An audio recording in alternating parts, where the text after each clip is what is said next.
जय श्री कृष्ण भक्तों। सावन में तुलसी का मंजरी निकलना बेहद शुभ संकेत होता है। तो आज हम जानेंगे माता तुलसा का स्वरूप, क्यों तुलसी भगवान विष्णु को इतनी प्रिय है, क्यों भगवान विष्णु को अर्पित करना बहुत ही उत्तम होता है। श्री हरि को पूजा में इसका बड़ा ही महत्व माना जाता है। माता तुलसा को लक्ष्मी का स्वरूप माना जाता है, क्योंकि भगवान विष्णु को यह अर्पित की जाती है और अर्पित करना बहुत ही उत्तम होता है। श्री हरि की पूजा में इसका बड़ा ही महत्व होता है। हालांकि भोलेनाथ को भी प्रिय है और सावन के महीने में तुलसी का बहुत ही शुभ संकेत माना जाता है। कहते हैं कि सावन के महीने में तुलसी में मंजरी निकलने का बहुत ही शुभ संकेत होता है। कहा जाता है कि इस पवित्र महीने में तुलसा जी पर आज मंजरी निकलना अचानक से आए तो वह बड़ा ही शुभ संकेत लेकर आती है। मान्य है कि अगर तुलसा जी पर अचानक से मंजरी निकल आती है तो समझिए कि जल्द ही माता लक्ष्मी की कृपा आप पर होने वाली है। आपके सभी घर में धन का लाभ का मार्ग ही खुल जाएगा। साथ ही ज्योतिष विद में कहा है कि तुलसा जी पर मंजरी उगते ही उसे तुरंत उतार देने का बोझ हल्का हो जाता है। तुलसी माँ के ऊपर जो बोझ है, भार है, वो हल्का हो जाता है। तो हमें तुलसा जी को तुरंत उतार देना चाहिए। उसके कुछ उपाय है जो भी अगर आप चाहे तो उन्हें कर सकते हैं। जैसे सावन के महीने में निकलने वाली मंजरी को तोड़कर यदि आप एक लोटे में गंगा जल भर के उसमें डुबो कर उसे आप तुलसा जी की जो मंजरी है उसे उसमें डालें और तुलसा जी की मंजरी से पूरे घर में छिड़काव करें। गंगा जल और तुलसा जी की मंजरी को पूरे घर में छिड़काव करने से घर का जो दोष है वो दूर हो जाता है।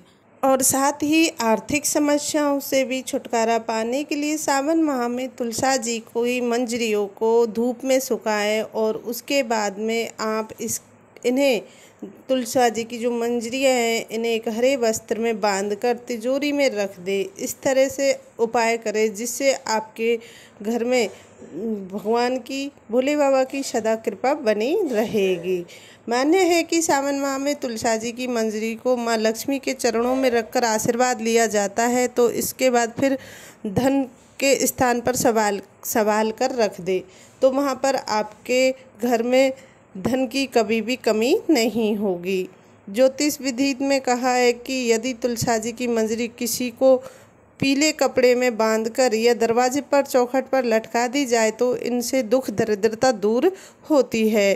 साथ ही भगवान शिव की अति कृपा होती है। तो प्रिय भक्तजनों, इस तरीके से आप तुलसा जी की मंजरी लें और उन्हें धूप में सुखाएं और धूप में सुखाने के बाद में इन्हें आप आपके घर में हर उस जगह रखें जहां आपको इनसे लाभ मिल सके। साथ ही इन्हें आप घर में पीले कपड़े में बांध के रखें, हरे कपड़े में बांध के रखें। सावन का महीना है तो हरे कपड़े में और पीले कपड़े में अवश्य बांध कर इन्हें जहाँ पर आपके घर में तिजोरी या पर्स, आपका जो पर्स है, पॉकेट है, उसमें भी आप जो मंजरी है उन्हें रख सकते हैं।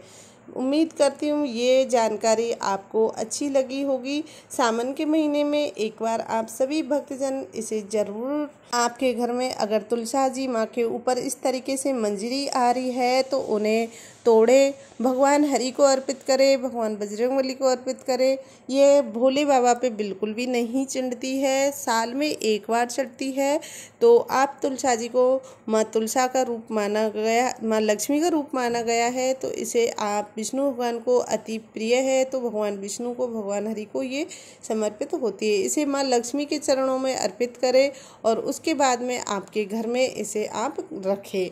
तो उम्मीद करती हूँ भक्तजनों आपको मेरी ये वीडियो अच्छी लगी होगी। आपको ये जानकारी कैसी लगी आप मुझे कमेंट करके ज़रूर बताएं और भी जानकारी आप लोगों के लिए मैं लेकर आती रहूँगी। उम्मीद करती हूँ इसी तरह की जानकारी के लिए हमारे वीडियो को लाइक करें, चैनल पे नए हो तो चैनल को सब्सक्राइब करें